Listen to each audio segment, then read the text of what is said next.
What makes the good life? Does money buy happiness? Is happiness a choice? Which country is the happiest? We compute the average life satisfaction within each country by taking the average response from roughly 1,000 people per year and look at how they evaluate their life as a whole on a one-item measure. That asked people to rate their life as a whole on a scale from 0 for the worst possible life, 10 for the best possible. How do they rate their state of life these days? Top of the rankings again this year are the Nordic countries. Why?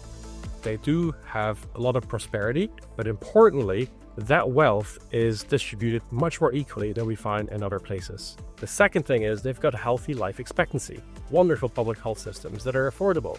The third element is social support. These findings are a real challenge to other countries if they want to be happier, to study how the Nordic countries do it. Latin American countries perform better than their level of income would suggest. Costa Rica has risen to 4th in this year's rankings, the highest ever position for a Latin American country. Why is this? The value and importance of the family as a centerpiece, the links across generations that other countries strive to maintain. And what countries have seen the biggest improvements in happiness? In the Central and Eastern European countries, we've seen a whole point increase on a scale from 0 to 10 over the past decade and a half, which is a lot. Places like Lithuania, Serbia, Slovenia, etc. And especially their younger generations. That's a hugely positive bit of human history. And where is happiness falling?